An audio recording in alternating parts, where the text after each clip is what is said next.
안녕하세요. 썰스타그램입니다. 오늘의 사연 시작해 볼게요. 제가 아주 어릴 때 저희 부모님은 절 버리고 도망가셨어요. 그 이유에 관해서는 아무도 몰라요. 그냥 두 분이서 절 두고 사라지셨대요. 그리고 아직 찾지 못했고요. 텅 빈 집에 1,000만 원이 들어있던 통장 하나와 엉엉 울고 있던 제가 덩그러니 있었다고 하네요. 처음에는 친할머니가 절 거둬주셨고 할머니와 할아버지 그리고 삼촌의 손 아래 부족하지 않게 그럭저럭 자랐습니다. 삼촌이 결혼하신 후에는 조부모님이 요양병원으로 들어가시고 저는 삼촌은 결혼하시고 작은 엄마와 함께 절 키워주셨어요. 작은 엄마한텐 늘 죄송한 마음뿐이었어요. 자기 자식 먹일 것도 늘 부족한 게 부모 마음일 텐데 저까지 키워주셨으니까요. 그럼에도 제게는 그런 티 하나 내지 않으시고 절 부족함 없이 사랑으로 자기 자식 마냥 키워주셨어요. 저도 그냥 작은 아빠, 작은 엄마 안 하고 모르는 척 아빠, 엄마 하며 자랐고 사촌 동생도 그냥 친동생처럼 옆에 붙어 돌봐주었고요. 어린 시절부터 할머니가 도대체 니네 부모는 이 어린아이를 버리고 어디를 갔느냐고 저를 붙잡고 엉엉 우셨거든요. 제가 안쓰럽다고. 그렇게 자란지라 대충 어떤 상황인지 이해했어요. 그냥 어려서 모르는 척, 무지한 척 했을 뿐이었죠. 작은 아빠는 절 아예 자기 호적으로 친자식 삼으려고 했지만 법적으로 이러저러한 제약이 많아 여러 번 시도하셨지만 실패하셨어요. 입양 처리를 하기에도 복잡한 부분이 많았나 봐요. 그래도 절 위해서 여러 시도를 해주시는 작은 아빠께 또 어떤 면에선 얼굴 한번 본 적 없는 남편의 형이 버린 생판 남과도 같은 아이를 키워주신 작은 엄마에게 너무 감사해. 공부도 정말 열심히 했고 작은 것 하나하나에도 최선을 다했어요. 제가 두 분께 갚을 수 있는 건 돈을 많이 벌고 성공하는 것뿐이라 생각했거든요. 몇 번 엇나갈 뻔도 했지만 제 자식처럼 타이르고 안아주시던 두 분의 사랑에 저는 누가 들어도 알 정도의 인서울대학 공대에 입학했고 대기업으로 취업까지 탄탄대로를 걸었습니다. 대학 입학 과정에서도 도저히 대학 등록금까지 두 분의 손을 빌릴 수 없었던 저는 작은 엄마와 작은 아빠를 앞에 두고 두 분이 제 친부모님 아닌 거 다 알고 있다며 등록금마저 두 분이 내주시면 너무 죄지는 기분이니 제발 내가 해결할 수 있게 해달라고 부탁했습니다. 두 분은 직접 낳은 자식은 아니더라도 이미 내 자식 하기로 마음 먹었으니 다른 아이들처럼 부모 품에서 어리광도 피우고 하고 싶은 공부, 활동 다 하라고 돈에 얽매이지 말라고 절 안아주셨어요. 이 이야기를 처음 듣던 동생도 형이 친형 아니어도 난 형이 너무 자랑스럽고 좋아. 그냥 내 친형 해줘. 아니 형은 이미 내 가족이야. 라며 엉엉 울며 절 끌어안더군요. 제가 어디 도망갈 줄 알았나 봐요. 저는 두 분께 너무 감사하다고 동생에게 너무 고맙다며 울었고 두 분은 저를 안아주셨어요. 부모복은 없어도 인복은 넘쳤는지 저는 대학 재학 중 소중한 친구들과 제 상황을 모두 이해하고 저와 함께 많은 것을 해나가며 심지어 군대까지 기다려준 여자친구도 생겼습니다. 빛나는 눈으로 저를 바라보며 해사하게 웃으며 사랑한다고 말해준 여자친구에게 저는 우리 취업하면 꼭 결혼하자 이야기를 했고 그 약속을 지키기 위해 졸업 후 제가 갈 수 있는 가장 좋은 기업에 취업 후 열심히 돈을 모았습니다. 물론 그 과정에서 양가 부모님께 서로를 소개하고 두 분들께 인사도 자주 드렸어요. 저는 사위 노릇을, 여자친구는 며느리 노릇을 톡톡히 해내었고요. 그렇게 저는 행복할 날만 남았다고 생각했습니다. 꽤 충분한 돈을 모으고 여자친구에게 다시 프로포즈를 했고 저희는 많은 사람들의 축복을 받으며 결혼을 했습니다. 장모님은 맞벌이의 사회초년생인지라 큰 돈도 없고 집을 살 때까지는 처갓집에서 함께 사는 것은 어떠냐고 물으셨고 저는 와이프도 부모님과 함께 있는 것이 더 좋을 것 같고 저도 효도한다는 생각으로 흔쾌히 수긍했습니다.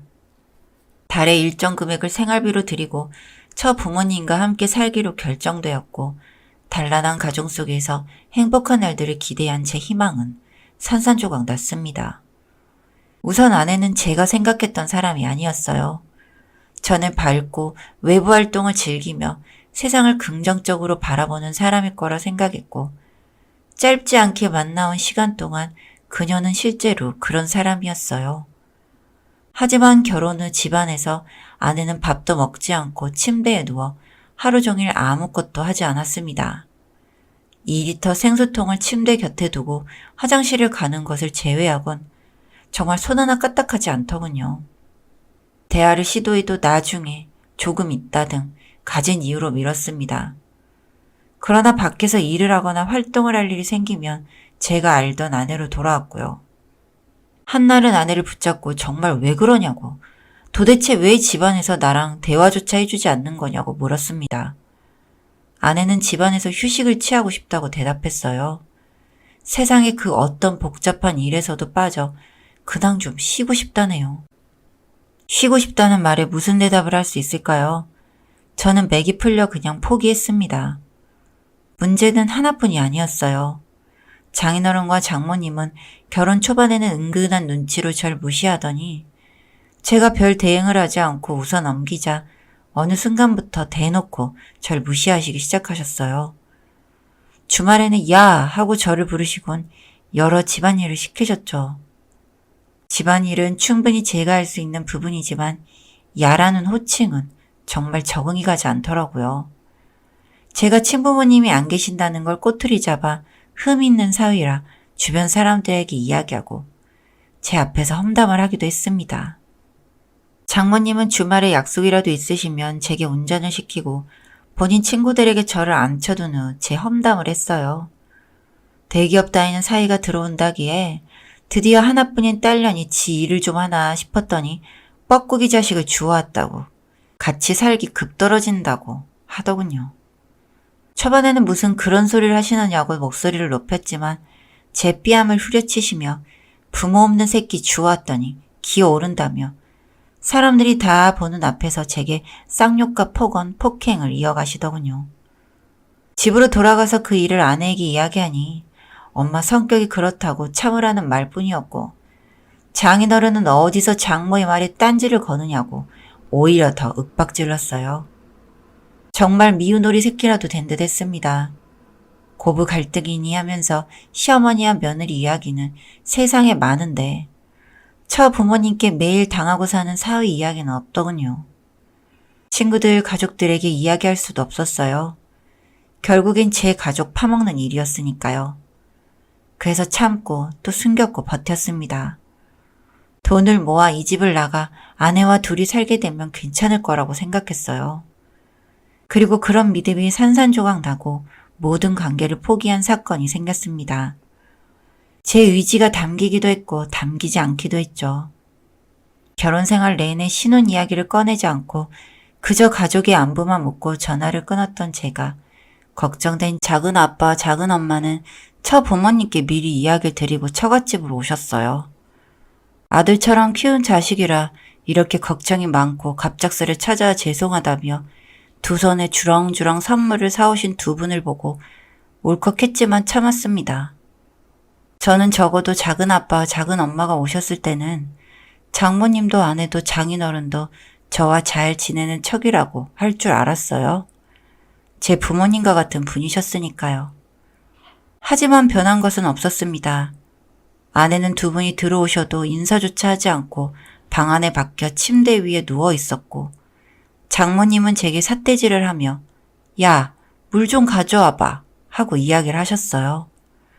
작은 아빠는 당황하시며 지금 사위를 부르는 호칭을 야로 하셨느냐고 정중히 장모님께 물으셨어요. 장모님은 하자 있는 애 데려와서 먹여주고 재워주고 귀한 딸이랑 결혼도 시켜줬는데 내가 존대라도 해야겠느냐며 비꼬며 웃었고요. 아마 장모님은 작은 아빠네 가족과 제 사이도 별반 좋지 않다 생각하셨나 봅니다. 그것도 그렇죠. 형이 버린 자식 덤터기 쓴 꼴일 거니깐요. 하지만 실상은 장모님의 생각과 전혀 달랐고 그 소리를 듣자마자 작은 아빠는 아내의 방문을 열어 야, 어디서 씹어먹어 왔는데 누워서 꼼짝을 안 해? 하고 소리치셨어요. 당황한 아내는 멍청한 표정으로 예? 하고 되물었고 그 모습에 열이 끝까지 찬 아빠는 아내의 손목을 잡고 거실로 끌고 나왔어요. 장인어른과 장모님은 당황하셔서 뭐 하는 거냐고 물었고 작은 엄마는 두 사람의 말을 들은 채도 안 하며 제게 저 인간들이 너한테 무슨 짓을 했는지 낱낱이 이야기하라고 했고요. 작은 엄마가 화나면 정말 무서우시거든요. 저는 그 포스에 어리타 중얼중얼 이야기를 시작했습니다.